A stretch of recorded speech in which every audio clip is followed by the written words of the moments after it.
You're standing around a fire? It's 50,000 BC. The sun just went down. There's no Netflix. There's no phone. There's no existential dread about your inbox. There is just you, the flickering flames, the terrifying wall of darkness beyond the tree line, and the people in your tribe. Suddenly, a twig snaps in the dark. Everyone freezes. Spears are raised. Adrenaline floods your system. Is it a saber-toothed cat? Is it a rival tribe? A figure steps into the light. It's not a predator. It's just Grog. He tripped over a rock, dropped his berries, and is now covered in mud. And somewhere at some point, one of your ancestors looked at that ridiculous situation, felt the massive wave of terror vanish, and let out a sharp, sudden rhythmic exhalation of air. They laughed. And then another ancestor thought, wait, what if I did that on purpose? What if I acted like Grog just to make that sound happen again? This is the story of how humans discovered the joke. Not sitcoms, not stand-up comedians, not the guy at the party who won't stop quoting movies. We're talking about the very first time a human being intentionally engineered a situation or a sentence to manipulate the psychology of someone else into laughter. And why that instinct might be one of the most critical survival tools our species has ever possessed. Because here's the thing nobody tells you. Humor doesn't start with comedy clubs. It doesn't start with ancient Greek theater or medieval jesters. The desire to create a punchline might be hardwired into us on a level so deep it predates language entirely. And the evidence for this is genuinely insane. Let's start with the brain. Because before you can tell a joke, you need a brain capable of being tricked. Humor at its core is about incongruity. It is the setup of a pattern and the sudden, unexpected breaking of that pattern. To find something funny, you need a highly evolved neocortex that constantly predicts the future. If A happens, B will follow. A joke takes that expectation, flips it to C, and your brain rewards you with a hit of dopamine for catching the error. Evolutionary psychologists have proposed for decades the false alarm theory of laughter.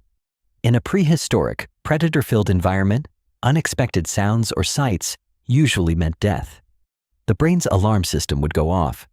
But when the anomaly turned out to be harmless, Grog tripping, a monkey falling out of a tree, a strange face, the brain needed a way to signal the rest of the tribe.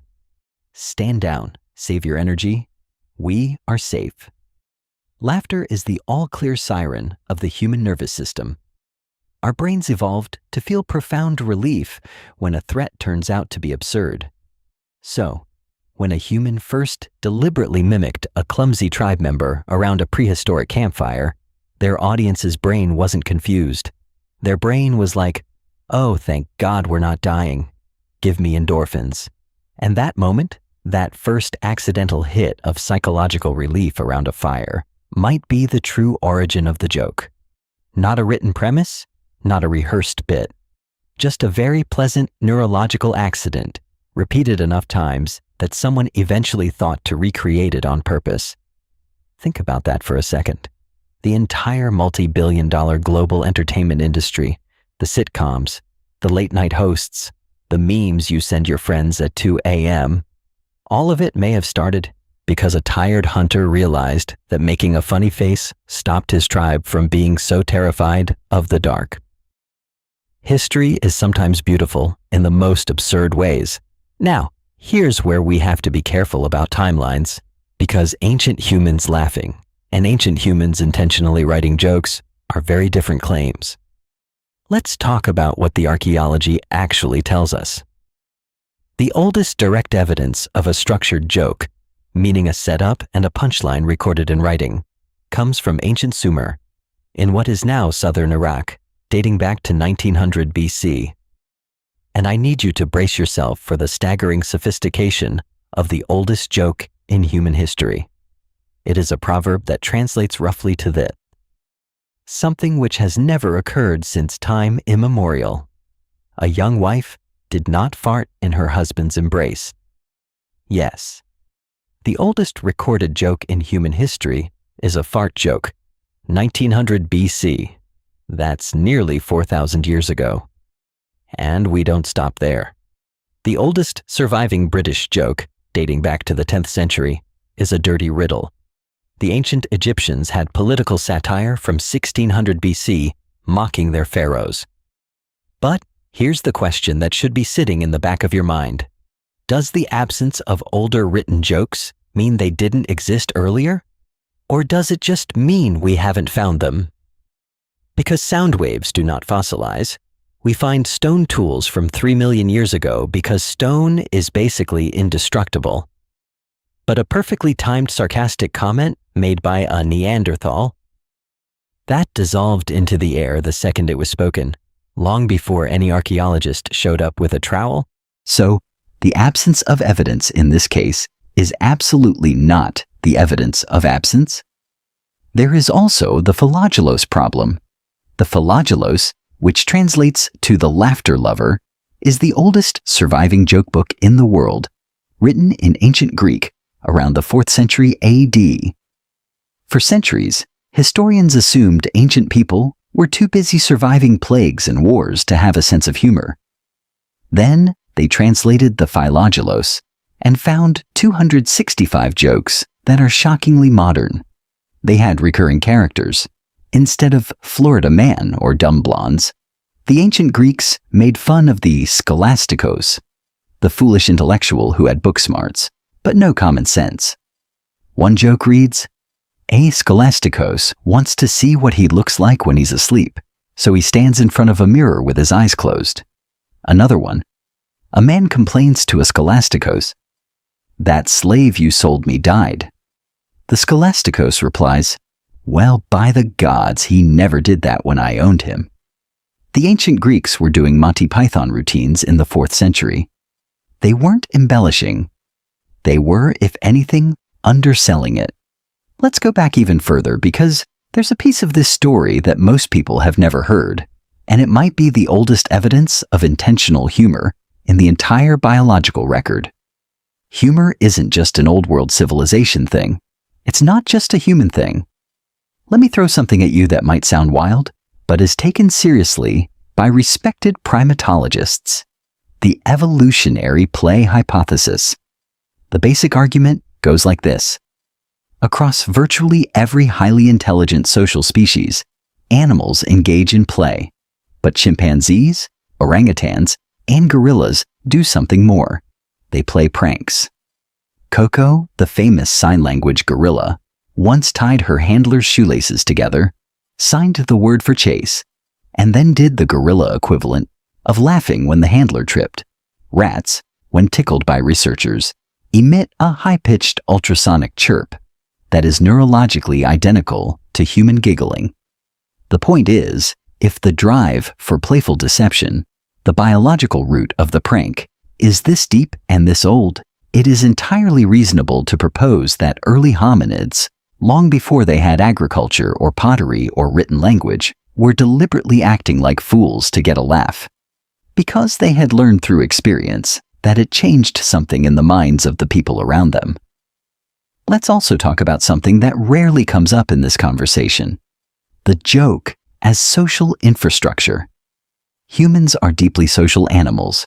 The ability of a tribe to stay together, trust each other, and not kill each other over limited resources was literally a matter of life and death.